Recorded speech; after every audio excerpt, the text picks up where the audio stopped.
Assalomu alaykum, hurmatli obunachilar. O'zbekiston terma jamoasi jahon chempionatida ilk uchrashuvda Kolumbiyaga mag'lub bo'ldi. Lekin buni faqat hisob bilan baholash noto'g'ri bo'lar edi. Avvalo biz raqib kim ekanini unutmaylik. Kolumbiya bugungi kunda dunyo futbolining eng kuchli jamoalaridan biri hisoblanadi. U FIFA jahon reytingida yuqori o'rinlarda turibdi, 13-o'rinda turibdi. Tarkibida Yevropaning kuchli chempionatlarida to'p surayotgan yulduzlar soni 10 dan ortiq. Yevropaning kuchli jamoalari safida o'ynayotgan o'yinchilari. O'zbekiston esa o'z tarixida ilk bor jahon chempionatiga chiqdi. Buning o'zi katta tarixiy natija. Bir narsani chuqur o'ylab ko'raylik. Tasavvur qiling, farzandingiz avval tuman musobaqasida qatnashdi va g'olib bo'ldi. Keyin viloyat bosqichiga chiqdi. U yerda kuchlilar bilan o'ynab yana g'olib bo'ldi. Keyin respublika musobaqasiga da ham g'olib bo'ldi. Undan keyin masalan mintaqa bo'yicha chempionatda ham mintaqa chempioni bo'ldi-da, jahon chempionatiga masalan qo'l jangi bo'yicha jahon chempionatiga yo'llanma oldi. O'zingiz farzandingiz.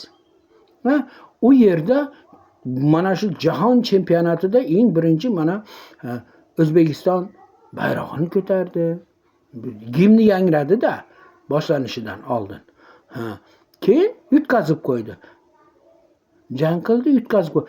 Nima? Unda biz bu o'g'limizni, u farzandimizni biz koyimizmi? Hech qachon koyimimiz. Biz unga shunday deymiz: "Bolam, sen bu darajagacha yetib kelishingning o'zi bilan bir g'olibsan. Bu yerga yetib kelishingni o'zi bir g'oliblik. Sen tumandan o'tding, viloyatdan, respublikadan o'tding, dunyo sahnasiga chiqding. Sen bugun dunyoning eng kuchlilari bilan bellashding. Sen qo'rqmading, sen kurashding, sen harakat qilding. Bugun bo'lmadi, ertaga albatta bo'ladi. Bugun terma jamoamiz ham xuddi shu holatda." Bu futbolchilar jahon chempionatiga osonlik bilan kelib qolishgani yo'q. Ular yillar davomida mehnat qildi. Qancha yig'inlar, qancha saralash o'yinlari, qancha mashaqqatlar orqali bu yerga yetib keldilar. Jahon chempionatiga chiqqan 48 ta jamoaning o'zi sayyoramizning eng sira jamoalari hisoblanadi. O'zbekiston ana shu kuchlilar qatoriga kirdi. Shuning uchun bugun hisobga qarab xulosa qilish emas,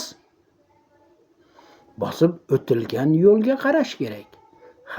Hisobda mag'lub bo'ldik, lekin maydonda kurashdik. Raqibga qarshi harakat qildik. O'zimizning futbolimizni ko'rsatishga intildik. Ulardan o'rgandik. Bu katta stadionda hech bo'lmaganda 50-60 ming, balkim undan ham ko'pdir tomoshabinlar, bu vahima, uni ashadda o'ynashdi, o'zi ham bo'lmaydi.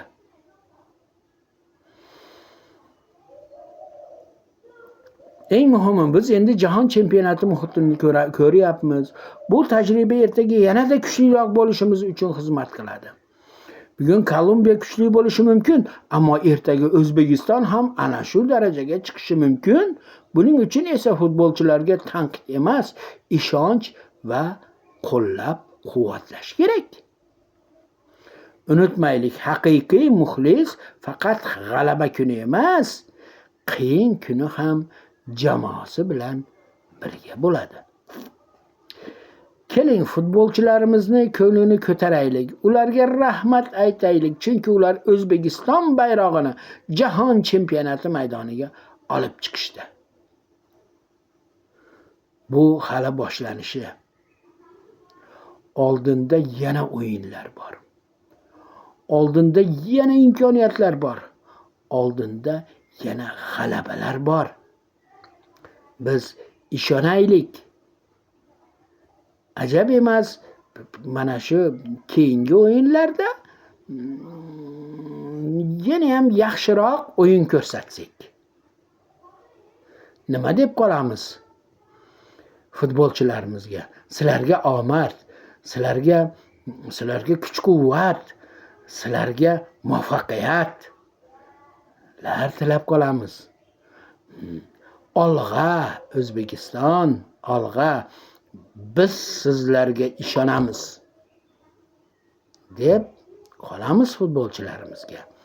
Keyingi o'yinlarda yana ham mana shunday, bundan ham kuchli, yaxshiroq o'yinlar ko'rsatishini biz tilab qolamiz. E'tiboringiz uchun rahmat.